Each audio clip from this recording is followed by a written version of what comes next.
Dios les bendiga cada uno de los que van a ver este video. Hoy quisiera compartir un estudio acerca de un tema que es muy importante, un tema muy determinante para los hijos de Dios, y es un tema que trata acerca de este acontecimiento que es inevitable para el ser humano y del cual no tenemos control. Un acontecimiento que no sabemos el día, la hora, cuándo pueda acontecer.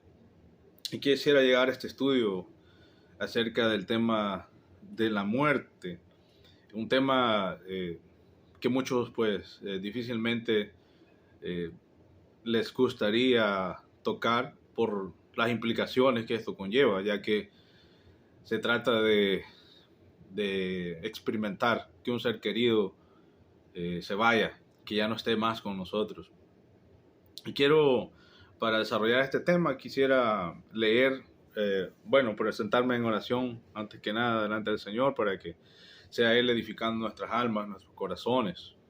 Amén. Padre, gracias por esta oportunidad, gracias por este privilegio, Señor, que me das, el ánimo que pones en mi corazón de poder, Dios mío, compartir esta palabra. Mi único anhelo, Señor, es que tú seas glorificado y el que vaya a ver este mensaje, Señor, o escucharlo, Señor, yo te ruego que sea edificado, que el creyente sea fortalecido, Señor, y el que no te conoce pueda venir al conocimiento de lo que tú has establecido en tu palabra, como es tu verdad, Señor. En esta hora, Padre amado, toma el control de mis pensamientos, de mis palabras, Señor, y que aquel que escuche del otro lado, Señor, pueda ser fortalecido y edificado. En el nombre de Jesús, Señor. Amén. Así que este tema, por más difícil que sea tratarlo, muchas veces eh, tiene que ver con la partida de un ser querido, pero pues ningún ser humano está exento de experimentar una partida de alguien que ama. Así que quisiera leer aquí en la escritura, basándome en un versículo de la Biblia que es muy conocido, que lo encontramos aquí en la carta de los Hebreos, o a los Hebreos. Aquí vamos a leer el versículo 27, que es muy conocido entre cristianos y que se utiliza mucho para evangelizar a las personas, para, para hacerles ver, ¿no? Y que entren en conciencia acerca de este evento que tarde o temprano a cada uno nos llegará. No sabemos cuándo, pero llegará al fin. Así que permítanme leerles aquí en Hebreos capítulo 9, versículo 27. Dice así: y de la manera que está establecido para los hombres que mueran una sola vez, y después de esto, el juicio. Y de la manera que está establecido para los hombres que mueran una sola vez, y después de esto, el juicio. Permítame ponerle un contexto un poco acerca de esta escritura, viendo algunas cosas que están en este libro, en esta carta, que es un poco extensa, pero voy a ir leyendo mi manuscrito y para ir reflexionando en esta realidad, en esta verdad. Esto es, bueno, como le digo, es para fortalecernos en el Señor y estar conscientes de que un día nos va a llegar también a nosotros este evento. Y debemos tratar de comprenderlo ahora que estamos en vida, que estamos todavía de este lado de la eternidad. Así que nuestro conocimiento de que debemos morir es la música de fondo que suena débilmente a la distancia durante nuestra vida.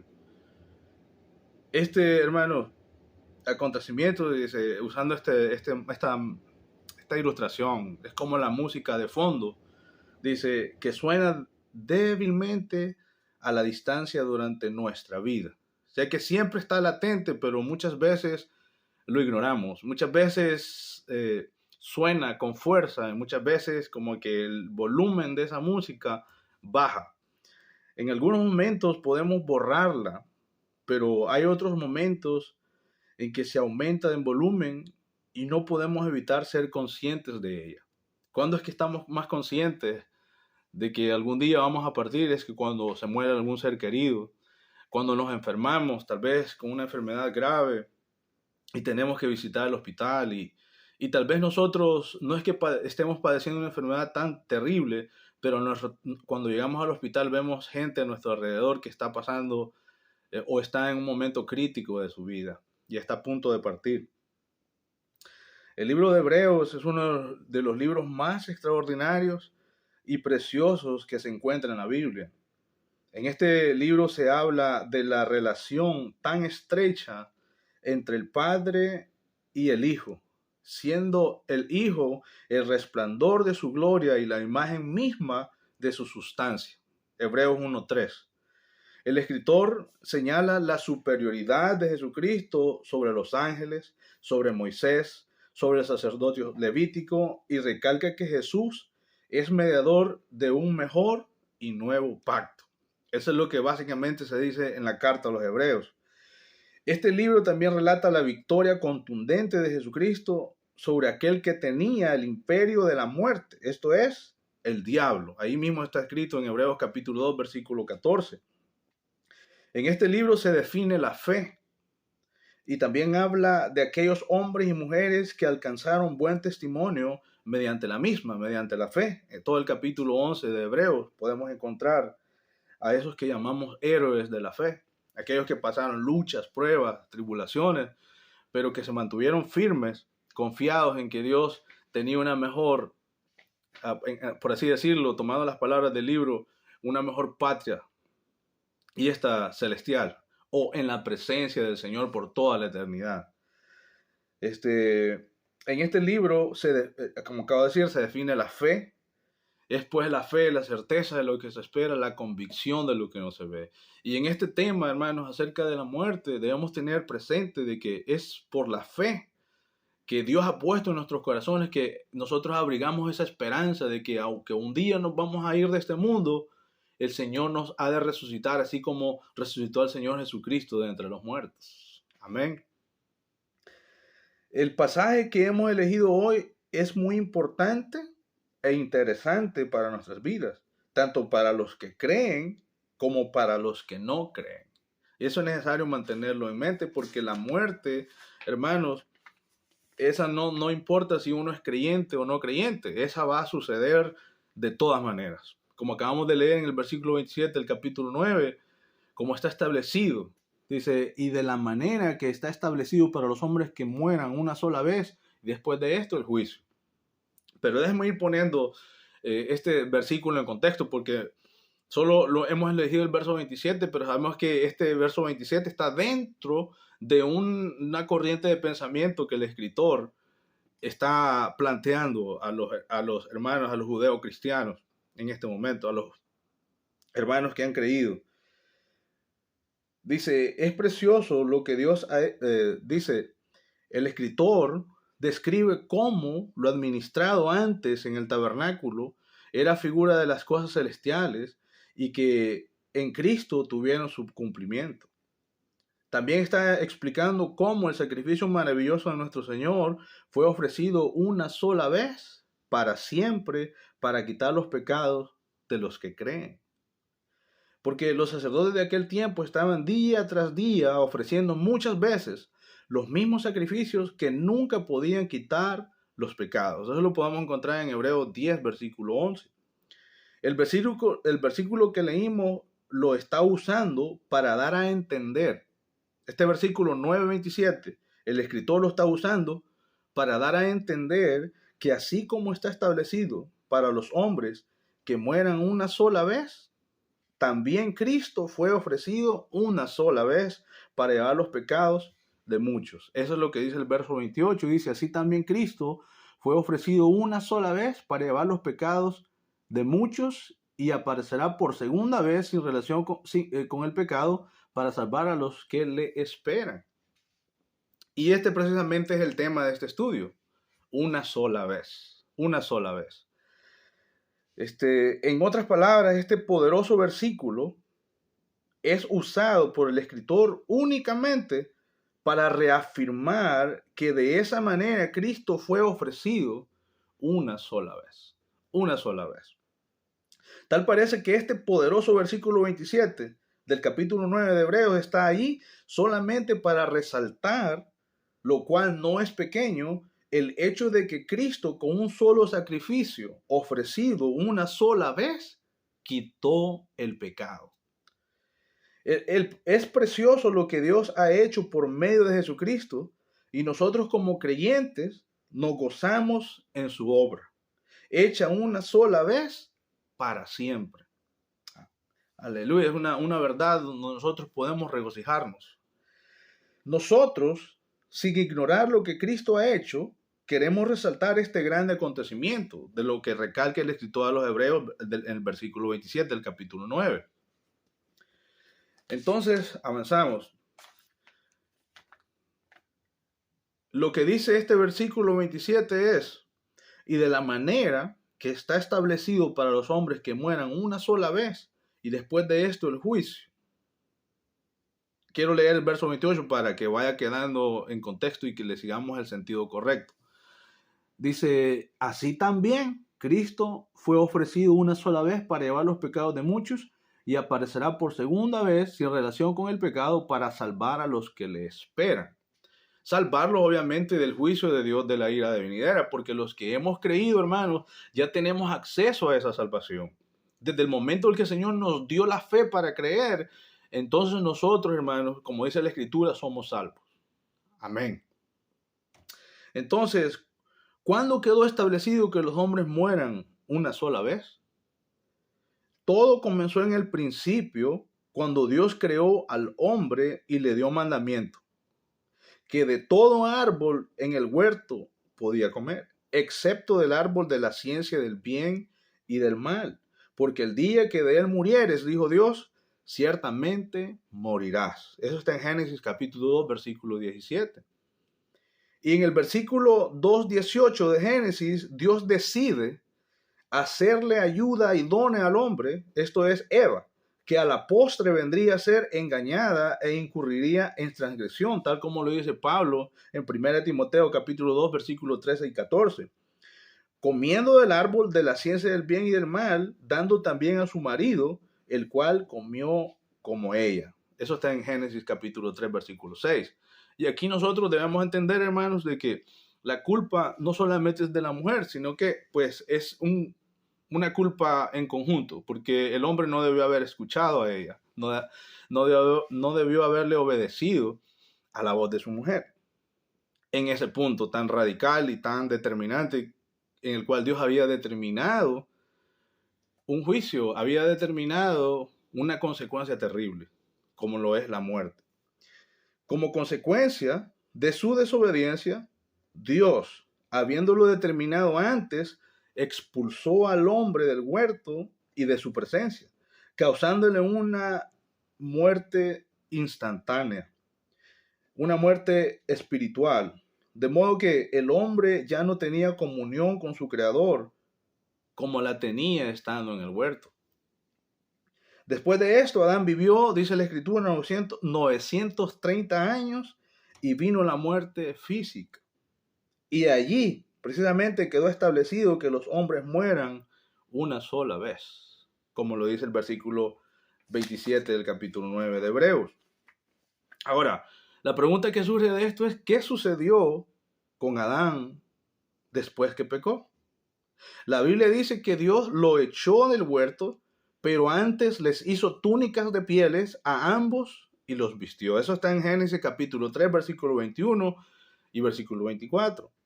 Hay quienes dicen que Adán se arrepintió y Dios lo perdonó. Nosotros no lo sabemos. Sin embargo, sabemos que Dios continuó relacionándose con el hombre, que no lo abandonó. Sabemos que el hombre y la mujer siempre reconocían a Dios después de haber sido expulsados del huerto. Eso está en Génesis capítulo 4. Adán llegó a conocer a Dios y pudo enseñarle a sus descendientes quién era Dios, según el versículo 26 del capítulo 4 de Génesis. Permítame, lo voy a leer acá. Y que esto nos da una referencia de que los hombres de verdad siguieron relacionándose con Dios después de que Dios había extendido su misericordia para con la humanidad. Entonces aquí en el capítulo 4, versículo 26, podemos ver de que Dios, o que la descendencia de Adán, por lo menos se relacionaron con Dios. Dice el versículo 26 de Génesis capítulo 4, dice: y a Set también le nació un hijo y llamó su nombre Enos. Entonces los hombres comenzaron a invocar el nombre de Jehová. Eso significa que los hombres verdaderamente llegaron a entender quién era Dios. Llegaron a conocerle y por eso comenzaron a invocar el nombre de Jehová, dice la Escritura. Esto nos dice que los hombres de aquel tiempo llegaron a relacionarse con él, tener una amistad con el Señor. Entonces, el hombre, hermanos, es consciente de la muerte. El hombre siempre vive con ansiedad consciente o inconsciente de la muerte. La posibilidad de no ser más o de ya no existir está presente cada momento en su ser, cada momento en su persona. Estas circunstancias de la existencia lo amenazan por todas partes. El sufrimiento, los accidentes, las enfermedades, la pérdida de la relación con la naturaleza y los otros seres humanos, la soledad, la inseguridad, la debilidad, la fragilidad y el error están siempre con él. En fin, la amenaza de tener que morir se convertirá en la realidad de la muerte. Y eso es lo que el ser humano, hermanos, trata de evitar a toda costa.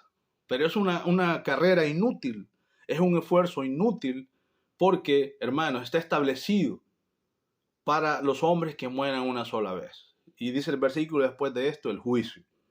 Es algo que nosotros no podemos cambiar. Es una realidad, hermanos, que Dios mismo la estableció. Pero no porque Dios es malo, sino porque Dios es justo. Además, Dios había dado este mandamiento de que no comiera del árbol, pero bueno, como consecuencia vino la muerte y la palabra de Dios tiene cumplimiento. Así que el hombre debe soportar todo esto y solo hay una manera de hacerlo, de soportar todas estas cosas que vienen como consecuencia del pecado y que al final se transforma en la muerte. Entonces, ¿cómo lo puede soportar el hombre? Es en el poder de aquel en el cual el no ser más es conquistado eternamente por el poder del amor de Dios. Entonces ese temor se va. Obviamente todos como seres humanos tenemos temor, ¿no? Nadie se quiere morir. Sin embargo, cuando el amor de Dios llena el corazón del ser humano mediante su Espíritu Santo, entonces el hombre comienza a ver el asunto de la muerte con otra perspectiva, con otros ojos. Y nosotros, hermanos, nos fortalecemos en el Señor, en su amor, reconociendo de que nosotros tenemos una esperanza viva, tenemos una esperanza de gloria que se encuentra en nuestro Señor Jesucristo. Amén. Entonces, ahora, la pregunta que surge, ¿qué es la muerte? Ya que estamos hablando acerca de la muerte. Bueno, recuerda el tema, es una sola vez. ¿Qué es la muerte? Según el diccionario, la muerte es término de la vida de una persona o de un ser vivo. También dice el diccionario que es un fenómeno universal, es decir, que sucede a todo ser vivo en esta tierra, que marca la terminación de la vida. Para nosotros los cristianos es básicamente la separación del alma, que se separa el alma del cuerpo. Eso es lo que hemos entendido por muerte. Ahora, ¿qué es la vida? Ya que estamos tratando en nuestra limitación de entendimiento definir estas cosas. Entonces, si la muerte es el término de la vida, entonces, ¿qué es la vida? La respuesta es simple. Si lo podemos entender así de esta manera, es el periodo que transcurre entre el nacimiento y la muerte. Ese periodo, ese pequeño periodo de tiempo, ese espacio de tiempo es la vida. Claro, yo no le voy a definir la vida en términos de biología y todo eso porque no he profundizado en el asunto. Sin embargo, para entenderlo de manera simple, el diccionario dice que es el periodo, o sea, el tiempo que transcurre entre el nacimiento y la muerte. Entonces eso es la vida. Ahora bien, la muerte tiene un significado. La muerte tiene un significado físico y otro espiritual. En lo que tiene que ver con su significado físico, indica el cese de la vida física, obviamente, como consecuencia de alguna enfermedad o por causas naturales o por alguna causa violenta. Así es como sucede ese acto de morirse.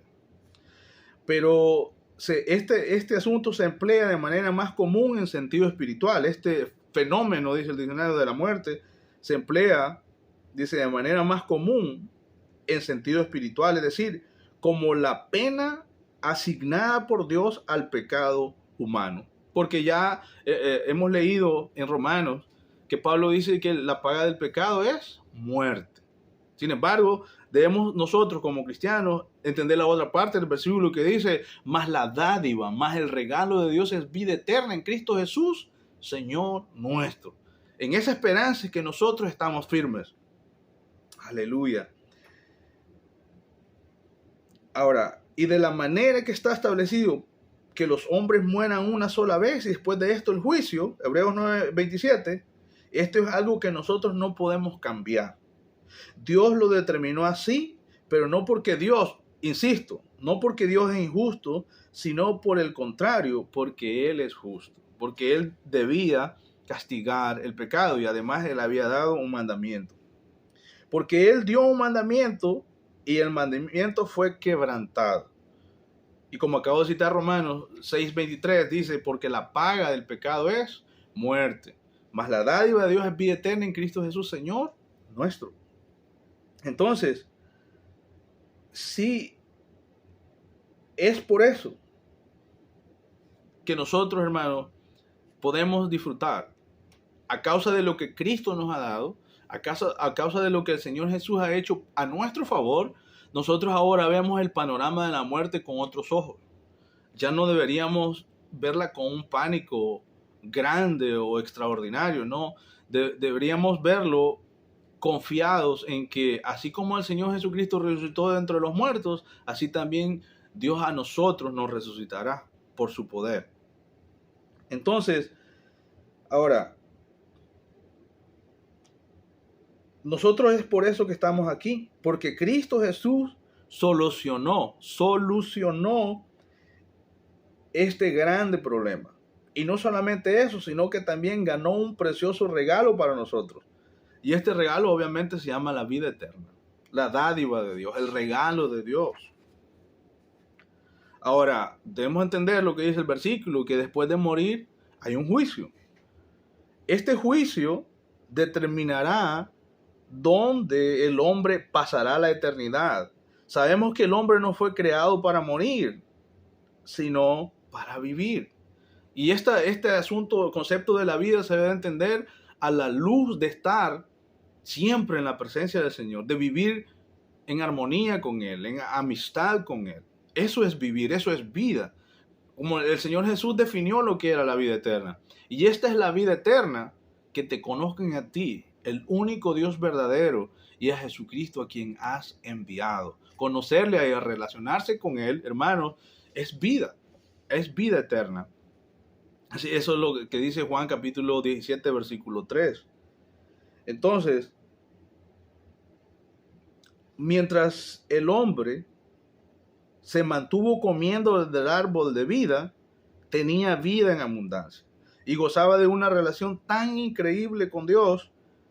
Eran amigos.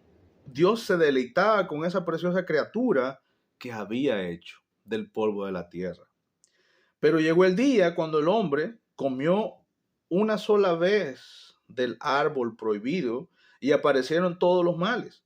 Toda clase de maldad comenzó a propagarse. Cuando el hombre más se multiplicaba, la maldad también se multiplicaba en su corazón. El hombre fue juzgado y tuvo que pagar las consecuencias. En otras palabras, el pecado quedó enraizado en el corazón del hombre, de modo que el designio del pensamiento de su corazón era solamente de continuo al mal. Eso es lo que dice Génesis capítulo 6, versículo 5. Pero nosotros, amados hermanos, somos súper privilegiados, porque Dios le prometió a la mujer, y le dijo que de su simiente vendría un redentor que redimiría al hombre de la esclavitud del pecado y de la muerte, según Génesis capítulo 3, versículo 15. Y este redentor, hermanos, nosotros sabemos que se llama el Señor Jesucristo, el Hijo de Dios, el Salvador del mundo. Por eso es que Juan el Bautista, cuando lo introduce o cuando lo presenta, dice: he aquí el Cordero de Dios que quita el pecado del mundo. Gloria a Dios por su poderosa palabra. ¿Cuánto nosotros debemos darle gloria a Dios? Darle esa gloria en agradecimiento por su amor que ha tenido para con nosotros, porque ha extendido su misericordia dándonos el regalo para creer en el Señor Jesucristo. Entonces, Él nos ha redimido, Él nos compró a precio de sangre por su sacrificio hecho una sola vez para siempre, hermano. Así que en esa esperanza es que nosotros debemos estar firmes. Y hoy este estudio tal vez no es tan elocuente como otras personas que tienen ese don de la elocuencia. Sin embargo, debemos entender de que este tema de la muerte no debe a nosotros, hermanos, afligirnos sobremanera. No debe tirarnos al piso y vivir como aquellos que dice Pablo que no tienen esperanza. Nosotros sí tenemos esperanza en el Señor Jesucristo. Ahora, miremos la realidad de la muerte. Todos los seres humanos, cuando nacemos con lo que ya fue establecido. Es decir, que muramos una sola vez y después de esto, ¿qué pasa? El juicio. Ahora, el Señor Jesucristo es el juez justo. Pero venido Jesucristo, el ser humano tiene la oportunidad de ser juzgado en esta tierra. Y saber su veredicto o su sentencia delante de Dios. No tiene que esperar morir físicamente para que se dé cuenta en la posición que se encuentra para con Dios. O es salvo o es condenado. Como dice Pablo en 1 Corintios, de que la palabra de la cruz es locura para los que se pierden o para los que se están perdiendo o para los que ya están en ese camino de perdición. Pero los que se salvan, dice Pablo, esto es poder de Dios. Sin embargo, cada vez que alguien se expone a la palabra de Dios y escucha de que Jesucristo es el camino, la verdad y la vida, entonces esa persona debe prestar oído a lo que Dios está diciendo en su palabra. Porque nuestro Señor Jesucristo es el único camino. No hay 2 ni 3 caminos. Él dijo ser el camino. Él dijo ser la verdad. Él dijo ser la vida. Aleluya. Ahora, venido Jesucristo, el ser humano tiene la oportunidad de ser juzgado en esta tierra y saber su veredicto o su sentencia delante de Dios, lo que acabamos de leer. Ya no hay por qué esperar hasta la muerte para ser juzgado. Ya no hay por qué vivir en el temor de la muerte. Las respuestas ya han sido dadas. El juicio ha sido ya una sola vez establecido y dado una sola vez su sentencia. Pero, ¿cómo sabemos que somos culpables o inocentes delante de Dios? Para dar respuesta a esta pregunta es necesario saber, entender y creer 2 cosas. Número 1, voy a hacer hincapié en esto de saber, entender y creer, porque una cosa es saber de algo, otra cosa es entender algo y otra cosa verdaderamente es creer en lo que decimos saber y entender. Ahora, la cosa número 1, para saber si somos culpables o inocentes delante de Dios, lo primero que debemos saber, entender y creer es que Dios nos amó de tal manera que dio a su Hijo unigénito, el Salvador del mundo, para que todo aquel que en Él cree no se pierda, mas tenga vida eterna. Ese es el versículo, el corazón mismo, dicen algunos, del Evangelio, donde Dios ha expresado su amor entregando a su Hijo, dando a su Hijo, hermanos, en pago a nuestro favor, por nuestra culpa, a favor de nosotros para que ya no vivamos en la condenación. Ahora, número 2, también debemos saber, entender y creer que Jesucristo no vino para condenarnos, sino para que seamos salvos por Él. Vamos a leer aquí en Juan capítulo 3 estos versículos. Eso es lo que dice el Señor Jesucristo. En este capítulo 3 de Juan está teniendo esta conversación con Nicodemo, aquel maestro que llegó de noche para conversar, para averiguar más acerca de quién era el Señor Jesucristo. Entonces es Jesús mismo el que está diciendo estas palabras. Él dice, el verso 16 dice, porque de tal manera amó Dios al mundo que ha dado su Hijo unigénito para que todo aquel que en él cree no se pierda, mas tenga vida eterna. Verso 17, porque no envió Dios a su Hijo al mundo para condenar al mundo, sino para que el mundo sea salvo por él. Entonces, esta es la segunda cosa que debemos saber, debemos entender y debemos creer. Que Jesucristo no vino para condenarnos, sino para que seamos salvos por Él. Ahora, ¿cuántos lo creemos? ¿Cuántos lo sabemos? De verdad, ¿cuántos lo entendemos? Entonces, Él vino con ese propósito. Porque en realidad, hermanos, el Señor Jesucristo vino a un mundo de tinieblas, a un mundo de pecado, donde toda la humanidad está perdida, donde toda la humanidad no tiene ninguna esperanza. Entonces ya el ser humano está en un estado de muerte espiritual, tal como lo dice Pablo en Efesios capítulo 2, de que él dice, y él os dio vida a vosotros cuando estabais muertos en vuestros delitos y pecados. Pero si sigue leyendo el versículo 4 de ahí mismo de Efesios capítulo 2 dice, pero Dios, que es rico en misericordia por su gran amor con que nos amó, nos dio vida en Cristo Jesús. Entonces, ahora, ¿cuál sería la respuesta a esta pregunta de si, cómo me doy cuenta o cómo el ser humano puede darse cuenta si es culpable o inocente delante de Dios? Esta es la respuesta. Sabiendo, entendiendo y creyendo estas dos cosas tan poderosas y determinantes, damos la respuesta a cómo sabemos que somos culpables o inocentes delante de Dios. Juan capítulo 3, versículo 18 nos da la respuesta. ¿Y qué es lo que dice? Dice, el que en él cree, es decir, el que cree en Jesucristo no es condenado, pero el que no cree ya ha sido condenado porque no ha creído en el nombre del unigénito Hijo de Dios. Entonces, está establecido para los hombres que mueran una sola vez. Después de esto, el juicio, Hebreos 9:27. Y este juicio ha sido, dice, entonces está establecido para los hombres que mueran una sola vez y después de esto, el juicio, Hebreos 9:27. Y este juicio ha sido celebrado ya. El juez ha dado un veredicto o una sentencia incambiable, inmutable. Y a nosotros, por su justicia, nos ha dado a conocer que si somos culpables o somos inocentes. Ya en este lado de la eternidad, en esta vida, nosotros a través de la palabra de Dios, a través de lo que Él ha establecido, podemos darnos cuenta si somos culpables o inocentes delante de Dios porque la sentencia ya fue dada. Entonces, dice, pero ¿qué es lo que determina nuestra culpabilidad o inocencia delante de Dios? Nosotros hoy podemos darnos cuenta, conforme a las Escrituras, si de verdad somos salvos o estamos bajo condenación, porque Dios ya ha dado la sentencia, Dios ya ha establecido la manera de cómo nosotros podemos ser salvos.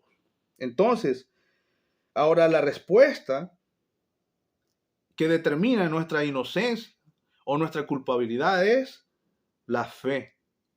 El creer o no creer en su precioso Hijo Jesucristo es lo que determina nuestra culpabilidad o nuestra absolución de la condenación delante de Dios.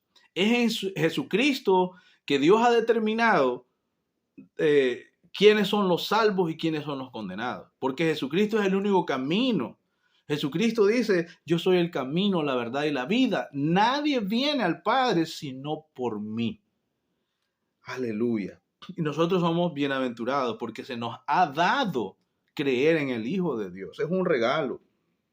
Pero esto llega por medio de la fe. Entonces, ¿qué es lo que determina nuestra culpabilidad o inocencia delante de Dios? La fe. el creer o no creer en su precioso Hijo Jesucristo, el poner o no nuestra confianza en Él, el poner o no nuestra seguridad en Él. Eso es lo que determina si somos culpables o inocentes delante de Dios por medio de esa poderosa fe. Los que hemos creído en el Hijo de Dios ya hemos sido declarados inocentes delante de Dios. Los que por la fe hemos confesado a Jesucristo como Señor y lo hemos recibido como Salvador. Tal como dice 2 Corintios capítulo 5 versículo 21. Al que no conoció pecado, por nosotros lo hizo pecado. El Padre lo hizo pecado para que nosotros fuésemos hechos justicia de Dios en Cristo. Aleluya. Dice, y para los que no han creído, nosotros tenemos buenas noticias, porque precisamente esto es el Evangelio. El Evangelio significa buenas nuevas, buenas noticias. Sin embargo, para que éstas tengan sentido al que escucha, debe primero comprender cuáles son las malas noticias. Y las malas noticias es que sin Cristo todo ser humano está bajo la condenación.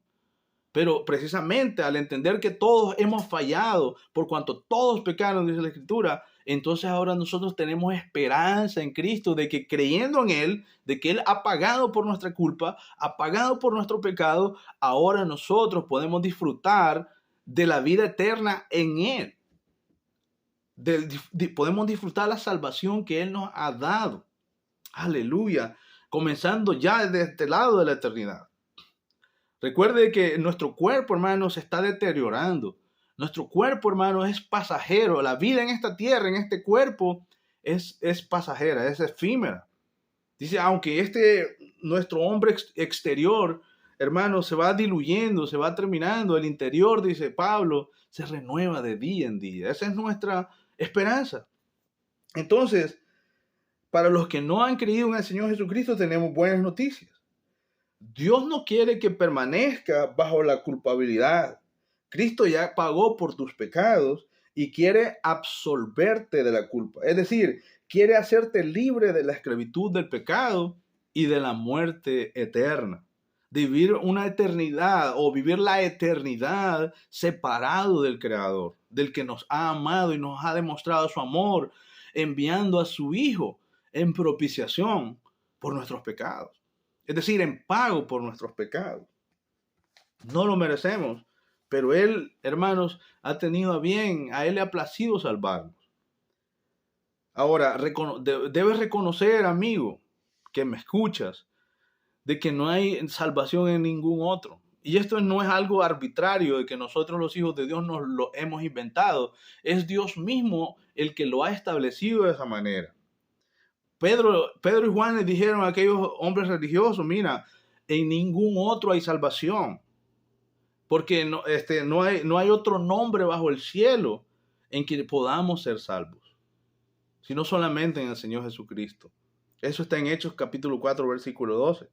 Para nosotros, los que hemos creído, nos es necesario entender que nos está guardada una esperanza de gloria y que necesitamos vivir confiados en nuestro Dios y vivir conscientes del hecho que está establecido para los hombres que mueran una sola vez. No lo decimos, repito, como si nosotros no tuviéramos cierto temor a no existir más en esta tierra, a no ser más en este mundo, sino porque es la realidad que tenemos que enfrentar. Y necesitamos no pensar en la muerte como algo que nos cause pánico o miedo, a tal grado que ni aún la mencionemos en nuestro entorno o en el lugar donde nosotros nos movamos. Ahora, ¿cuántos de nosotros no hemos estado a punto de morir? Si tú te ves tu vida, cada ser humano ha tenido alguna experiencia difícil donde el agitar del corazón, el palpitar fue rápido. Tal vez nos guardó Dios de un accidente, algún susto que nos llevamos, tal vez nos atracaron, tal vez nos robaron. Pero sentimos aquel palpitar, aquella adrenalina que corría en nuestro cuerpo. Tuvimos temor de que tal vez perderíamos la vida en cierta ocasión de nuestro caminar en esta tierra. Ahora,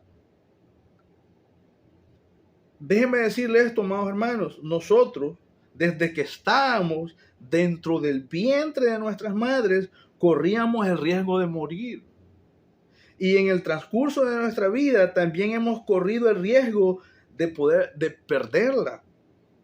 Aun cuando todavía no conocíamos al Señor, estuvimos en varias ocasiones a punto de morir. Me atrevo a decir que la mayoría de los que me escuchan, y mi persona incluida, hemos tenido la experiencia de sentir, como lo acabo de decir, ese palpitar rápido dentro de nosotros.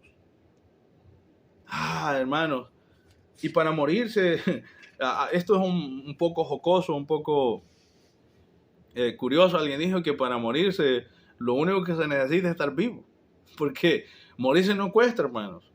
Un ataque al corazón, nos pica un mosquito o un zancudo, dependiendo cómo tú entiendas, de esos animalitos que lo pican a uno y uno se puede morir. Un ataque al corazón, un accidente. Hay sin fin de maneras que uno puede morir. Ahora, pero como le digo, nosotros tenemos buenas noticias. Los que hemos creído por la gracia del Señor, tenemos buenas nuevas. Tenemos este alegre mensaje que Dios nos ha dado a nosotros. Dice, tenemos esas buenas noticias. La Biblia nos habla de hombres y mujeres que creyeron en Jesucristo y que murieron con la esperanza que Él los guiará aún más allá de la muerte. Miren lo que dice el Salmo 48, versículo 14. Aleluya. Salmo 48, versículo 14, dice así. Dice, porque este Dios es Dios nuestro eternamente y para siempre. Él nos guiará aún más allá de la muerte. Así que obviamente, como nosotros no hemos experimentado la muerte, para nosotros es un evento desconocido que nos causa muchas veces temor. Sin embargo, podemos confiar en esto que Dios nos dice a través de su palabra, de que Él nos guiará aún más allá de la muerte. Gloria a Dios por su palabra. El apóstol Pablo dijo en cierta ocasión, porque para mí el vivir es Cristo y el morir es ganancia, dijo Pablo en Filipenses capítulo 1, versículo 21. Preso, en condiciones tan adversas, el apóstol Pablo escribe esta carta a los hermanos de Filipos para animarlos a que siguieran adelante a pesar de las circunstancias que pasaran. A pesar de lo que se pudiera presentar, él les escribe animándoles. Y él dice, porque para mí el vivir es Cristo. El apóstol Pablo estaba determinado a vivir para Cristo estando todavía vivo. Y conocemos la vida del apóstol Pablo, cómo le entregó todo su ser a Cristo Jesús. Un hombre que sufrió mucho, pero estaba convencido de que Jesús es la vida. De lo cual nosotros también podemos, hermanos, tomar un buen ejemplo. Aleluya. Debemos seguir, como dice Pablo, ser imitadores de mí. Y uno de los ejemplos que él nos da es que él está confiado de que hay una esperanza eterna en el Señor Jesucristo. Pablo dijo que el morir para él era ganancia. ¿Por qué lo dijo? ¿Por qué dijo de que para él el morir era ganancia? Porque él creía firmemente que lo que le esperaba con su Señor era muchísimo mejor. Y por tanto la muerte para él venía a ser ganancia. Porque, hermanos, si nosotros aquí, en este mundo, estamos en las manos del Señor Jesucristo, nosotros ya experimentamos tiempos de refrigerio, por llamar de una manera. Estando en Cristo, nosotros tenemos esperanza, tenemos confianza a pesar de cualquier circunstancia que pueda presentarnos. Como el Señor Jesús dice en Juan capítulo 16, versículo 33. Y estas cosas os he hablado. ¿Cuáles cosas? Pues que Él derramaría el Espíritu Santo, Él les daba su paz verdadera y les había dado muchas promesas. Pero Él dice, estas cosas les he hablado, ¿para qué? para que en mí tengáis paz.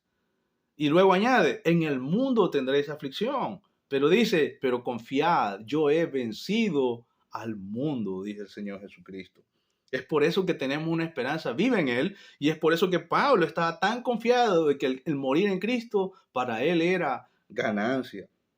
El amor, o más bien la gratitud de ese hombre, o sea, Pablo, hacía hacia el Señor era tal que no sabía qué escoger, si irse o quedarse, porque él decía, porque tengo deseo de partir y estar con Cristo, lo cual es muchísimo mejor.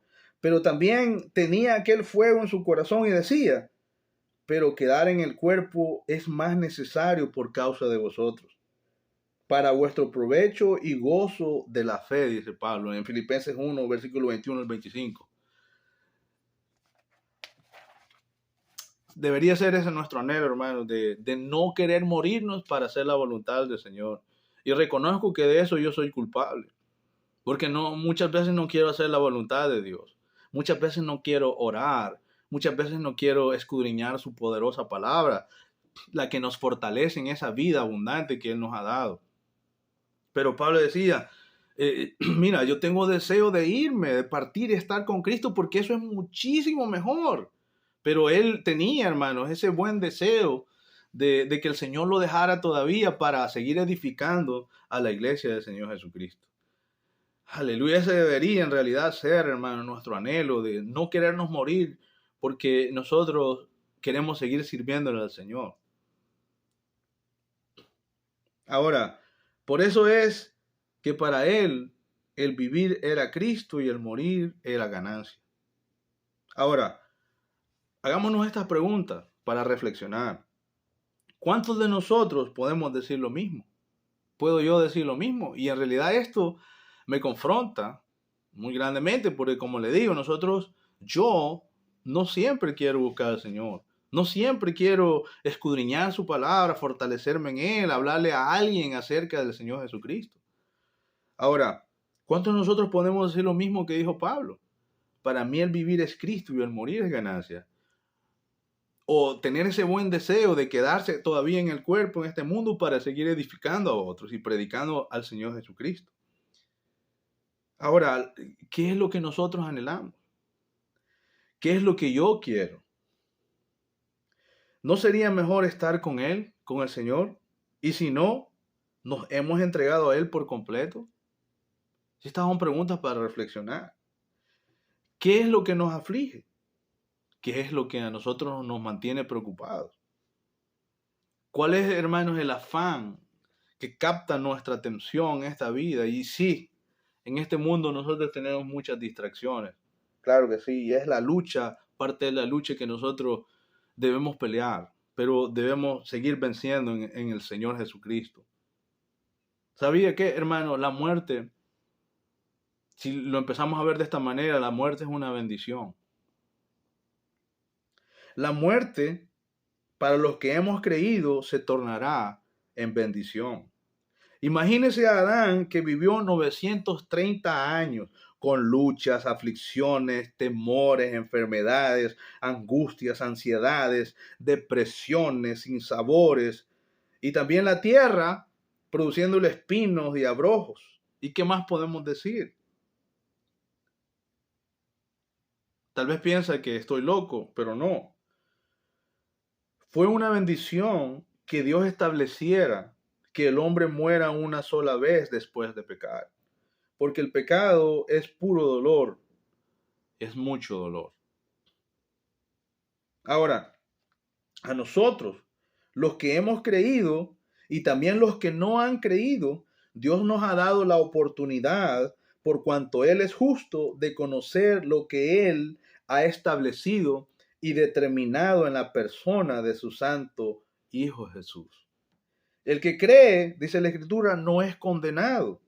El que no cree ya ha sido condenado. Es así de fácil. El que cree en el Señor Jesucristo vive, hermano, ha empezado a vivir esa vida abundante de la que el Señor Jesucristo nos habla en Juan capítulo 10, versículo 10. Él dice, porque el ladrón, dice el Señor Jesús, no viene sino para hurtar, matar y destruir. Pero Él dice, mas yo he venido para que tengan vida y para que la tengan en abundancia. Y la única manera, hermanos, de fortalecernos en la vida del Señor es conocerlo a Él, es servirle a Él, es hacer su voluntad. Eso precisamente es lo que a nosotros nos va a dar plenitud en Él. Ahora, ¿cuánto tiempo nos queda de vida? Esa es una buena pregunta. ¿Cuánto tiempo nos queda de vida? En este momento, si Dios quiere quitarme el aliento de vida, aquí mismo puedo morir, aquí mismo puedo quedar. ¿Cuántos en este momento en el mundo, los miles de personas que están muriendo a cada segundo, de diferentes maneras, diferentes causas? Aleluya, bueno, ese aleluya no cabe ahí porque estoy hablando acerca de una tragedia que es muy difícil, pero ¿cuánto tiempo nos queda de vida? La respuesta es que no lo sabemos, pero la Biblia dice que los días de nuestra edad son 70 años y si en los más robustos son 80 años. Salmos 90, versículo 10. Nosotros sabemos que no todos llegaremos a esa edad porque hay, vamos a decirlo así, hay 4 etapas en la vida del ser humano. Es un niño, es un joven, es un adulto y es un anciano, por así decirlo. Mueren los niños, los jóvenes, los adultos y los ancianos. Así que en este momento, repito, en este momento que hablamos, están muriendo muchas personas.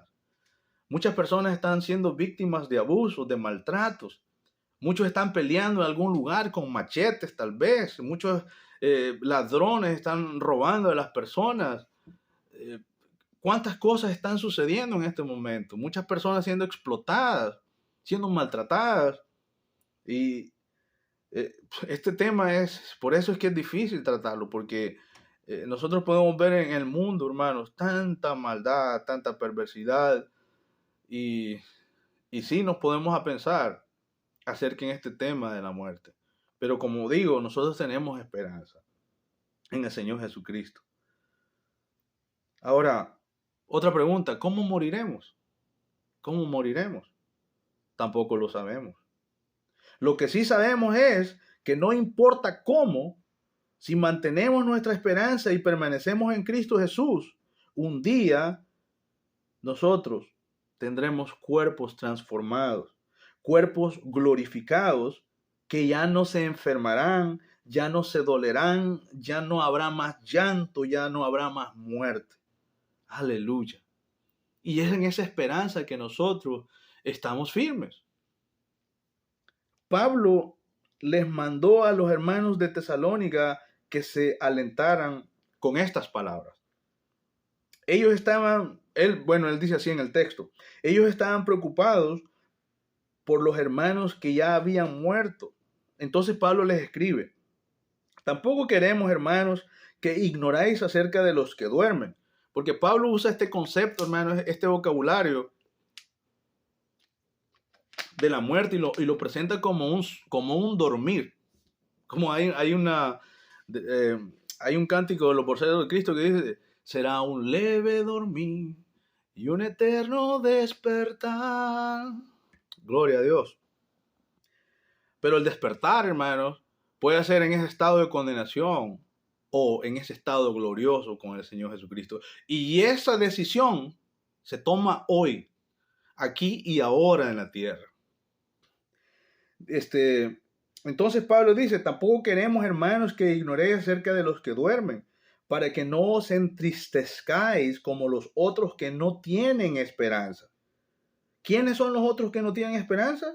Estos son aquellos que no creyeron en aquel tiempo de Pablo y también los que no creen en este tiempo. El que cree no es condenado, pero el que no cree ya está en ese estado de condenación. Dice que el que no cree en el unigénito de Dios, dice que la ira de Dios está sobre él. Y Pablo continúa escribiendo, porque si creemos que Jesús murió y resucitó, esta palabra es la misma esencia del Evangelio. Que Jesús murió, pero también resucitó. Es por eso que nosotros tenemos esta esperanza gloriosa. Si el Señor Jesucristo no hubiese resucitado, vana sería nuestra fe, vana sería nuestra predicación, Pero como el Señor Jesucristo resucitó, entonces, hermanos, Él tiene el poder también para resucitarnos a nosotros, los que creemos en Él. Aleluya. Porque nosotros hemos creído y creemos que Jesús murió por nuestros pecados y que fue resucitado para nuestra justificación, según Romanos capítulo 4, versículo 25. Y de esta manera fuimos absueltos, es decir, fuimos declarados inocentes delante de Dios por esta extraordinaria obra de Jesús hecha una sola vez para siempre. Gloria a Dios. Así también traerá Dios, continúa Pablo, con Jesús a los que durmieron en él.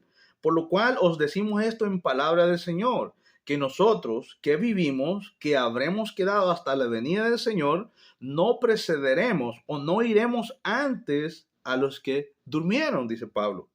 Porque el Señor mismo con voz de mando, con voz de arcángel y con trompeta de Dios, descenderá del cielo y los muertos en Cristo resucitarán primero.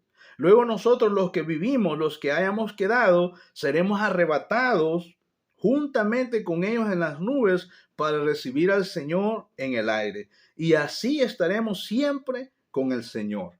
Primera de Tesalonicenses capítulo 4, del versículo 13 al 18.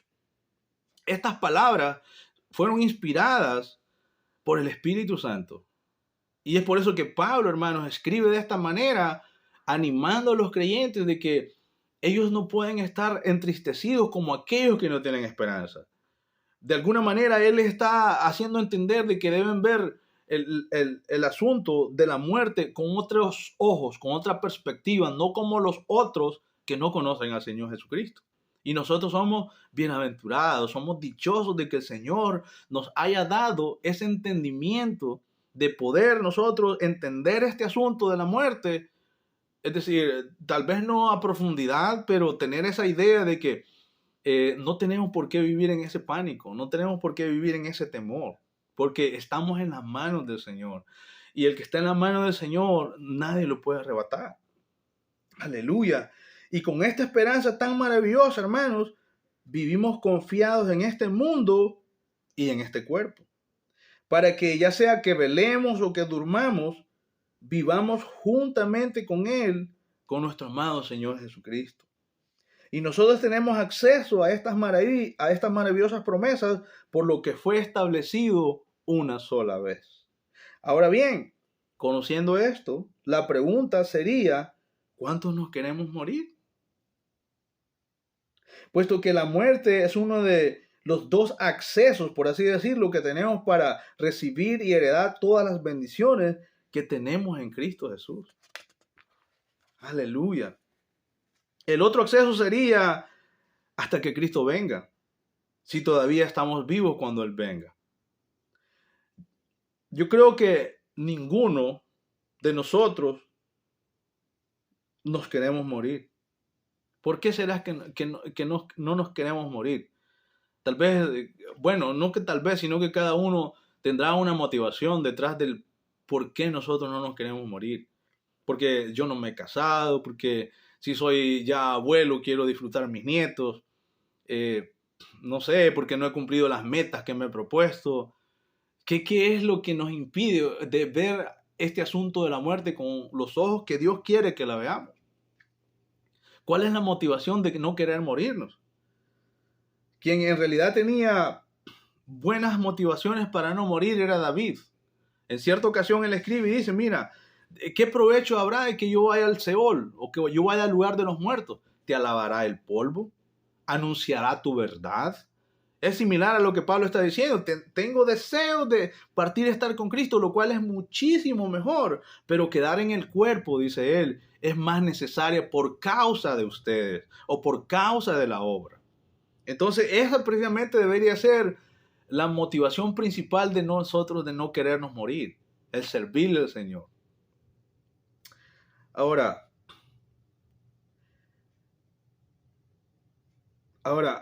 ¿por qué será que no nos queremos morir? Si muriéndonos, hermanos, estaremos ya en la vida plena, por así decirlo. Estaremos ya completamente en la presencia del Señor, esperando nada más ese día donde seremos resucitados y recibiremos cuerpos glorificados, tal como es el del Señor Jesucristo. Aleluya. Porque mire lo que dice aquí en Filipenses capítulo 3, versículos, permítame, en Filipenses capítulo 3. Esto es lo que dice Pablo que va a suceder, que Dios va a hacer, que el Señor va a hacer para con nosotros. Él dice aquí, él obviamente está señalando a aquellos que están predicando un evangelio que no es el que el Señor ha establecido.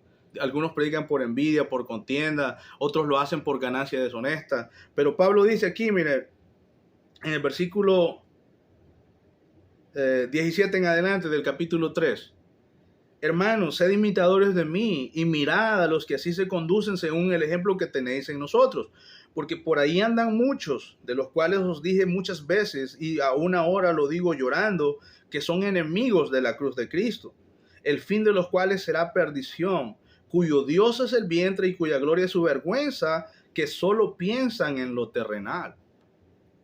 Pero añade, mas nuestra ciudadanía está en los cielos, de donde también esperamos al Salvador, al Señor Jesucristo, el cual transformará el cuerpo de la humillación nuestra para que sea semejante al cuerpo de la gloria suya, por el poder con el cual puede también sujetar a sí mismo todas las cosas. Porque Hebreos 1 dice que Él sustenta todas las cosas con la palabra de su poder. Así que hay garantía para nosotros los creyentes de que el Señor Jesucristo, hermano, nos ha de levantar de entre los muertos. Gloria al Señor. Hay razones, bueno, como ya he dicho, hay muchas razones, muchas motivaciones por las cuales tal vez no queremos morir. Sin embargo, esa de anunciar la verdad del Señor Jesucristo debería ser mi prioridad. Y debería ser la vuestra también. Debería ser la prioridad de cada uno de los hijos de Dios. ¿Es fácil? No, no es fácil. Pero el Señor nos fortalece.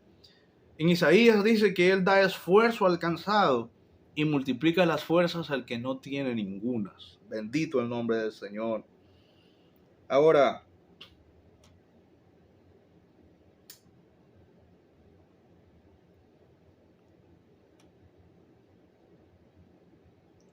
la pregunta que surge de todo esto, ¿por qué aquellos que lo tienen todo en este mundo todavía no deciden, por así, usando esta palabra de decidirse, a recibir la vida eterna que es en Cristo Jesús?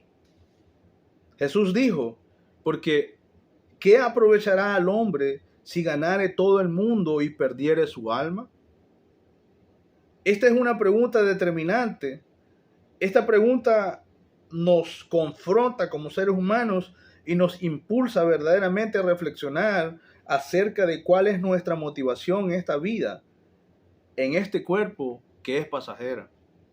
¿De qué nos sirve tener tantas comodidades en esta tierra, tantos bienes? ¿Es malo tener bienes, tener comodidades? No, no es malo. El problema es el enfoque que muchas veces tenemos, de que nos centramos tanto en estas cosas que nos olvidamos de lo más importante, de lo que dice el Señor Jesús. Mas buscad primeramente el reino de Dios y su justicia, y estas cosas os serán añadidas: el vestir, el techo, las cosas necesarias. Él ha dicho que si Él cuida de las aves, ¿cómo no ha de cuidar de nosotros? Y Él les dice a sus discípulos, hombres de poca fe. Entonces, hermanos, que nuestra motivación, que nuestras prioridades, hermanos, estén, por así decirlo, en el orden correcto. Aleluya. Así que lo podemos tener todo en esta vida, pero vivir separados de Dios por toda la eternidad.